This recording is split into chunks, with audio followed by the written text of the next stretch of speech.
ver que la camioneta no existe, que no hay ninguna prueba de existencia de la camioneta, y que en cambio hubo un hermoso volquete despedazado en la puerta, y se atreve a ir detrás del volquete rápidamente, va a ver cómo se hizo el atentado, por lo menos cómo se hizo una parte del atentado.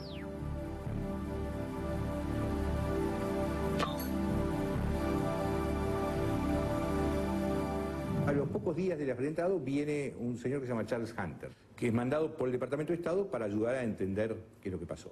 Y él dice tres cosas en su informe, que son básicamente las importantes. La primera dice que el edificio de AMIA era un edificio simétrico, tanto afuera como adentro.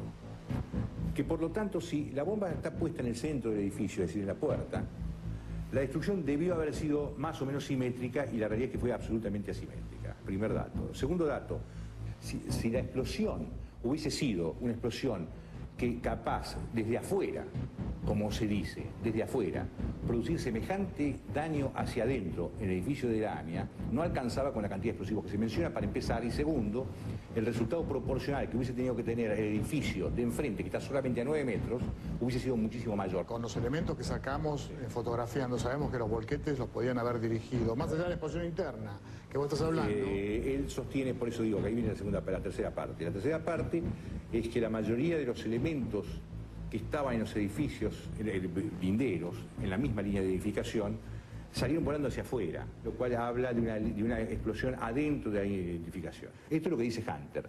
Todos los expertos en explosivos de Argentina que inicialmente estuvieron ahí hablaban de una explosión interna. Extrañamente, en el informe final preparado por el Departamento de Estado de los Estados Unidos, la versión de Hunter cambió. Cuando Hunter llega a Estados Unidos y entrega su informe a sus jefes, al tiempo, 2 o 3 meses después, llega el informe del Departamento de Estado, que está basado en lo que Hunter hace.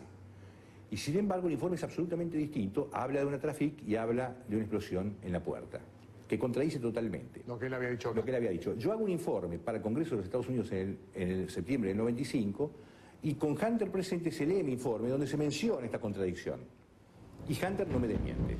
Existe otra pista compatible con el informe de Hunter que daría sustento a una tercera hipótesis. Los explosivos habrían sido colocados dentro del edificio, en bolsas de cemento. Esta teoría se desprende de las declaraciones de algunos testigos, pero no llevó a detención alguna. Esa mañana en AMIA, el arquitecto Malamud había contratado, venía trabajando y operando con un corralón de materiales, que era el que lo estaba proveyendo de toda la reforma que se venía haciendo en la AMIA, porque la AMIA, como la Embajada de Israel, casualmente estaban de reforma. Y había un señor parado sobre las bolsas, tirando bolsas a otro señor que estaba no en la vereda, sino abajo, fuera de la vereda, y un señor al volante. Y a mí me extrañó que estaba en la puerta de AMIA. Eran bolsas cerradas, blancas, eso sí me acuerdo. A mí me llamó poderosamente la atención el tema cuando vinieron a declarar los directivos, los dueños y los empleados y los choferes del corralón. Porque para esa mañana el arquitecto Malamud había contratado que llevaran una determinada cantidad de materiales.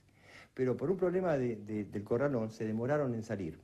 Cuando cargaron el camión para ir para AMIA, el dueño, esto lo dijo él en el juicio, le dijo al chofer: no vayas, quédate, mirá lo que pasó. ¿Cómo explicarías vos el atentado? Para mí hubo 2 explosiones, una adentro y una afuera. A la de adentro con la intención absoluta de demoler el edificio, y la de afuera para desviar la causa y matar a los testigos de afuera. Fueron en mis oídos 2 explosiones, un estampido seco, fuerte, penetrante, y después una explosión seguida de una vibración muy intensa.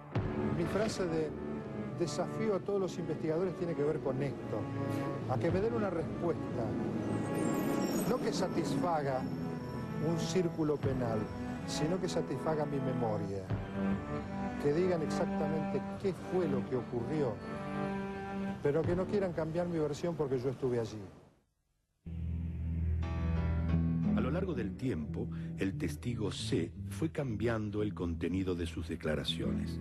Finalmente, se supo Antes de declarar frente a los fiscales, el testigo mantenía reuniones con Stiuso, un funcionario de la CIDE.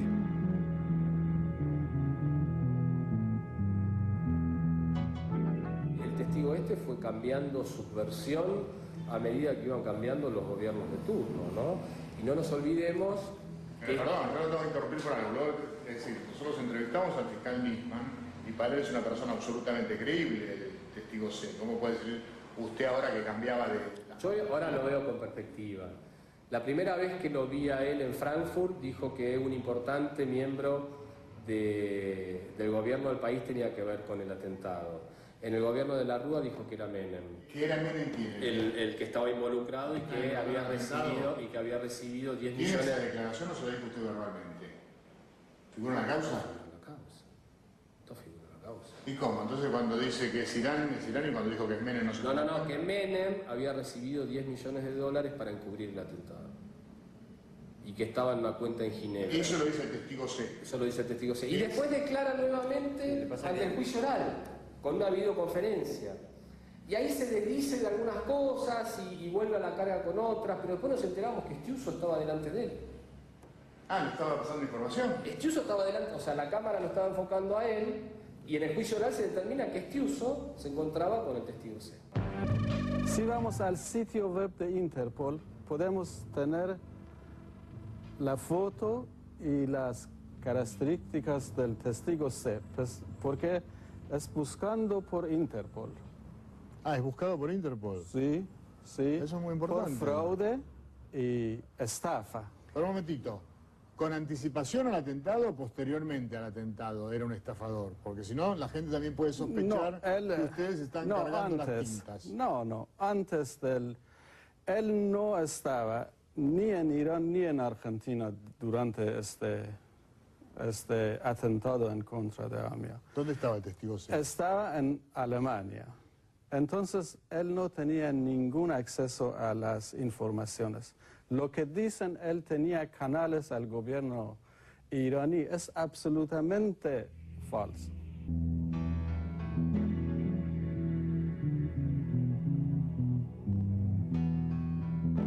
La hipótesis de que esto está vinculado con el Medio Oriente fue una hipótesis que en un primer momento llegó desde el Estado de Israel, desde el gobierno israelí, planteando que habían sido los iraníes. Por lo tanto, partieron de la respuesta y no de la pregunta. De hecho, hasta el día de hoy no se sabe exactamente cómo fue el atentado y por lo tanto no se sabe quiénes realizaron el atentado.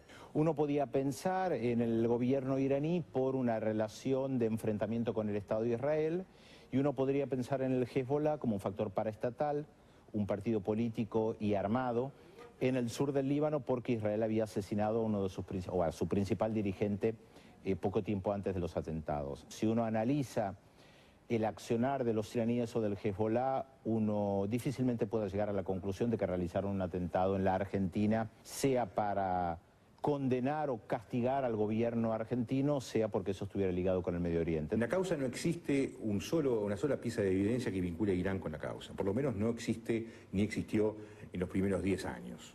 Existen dos países que les interesa demonizar a Irán, independientemente de todas las reservas que uno tiene respecto de un país como Irán, que es catastróficamente autoritario y reprobable en muchos aspectos, eso no significa que por eso sea culpable. ¿A qué dos países te referís?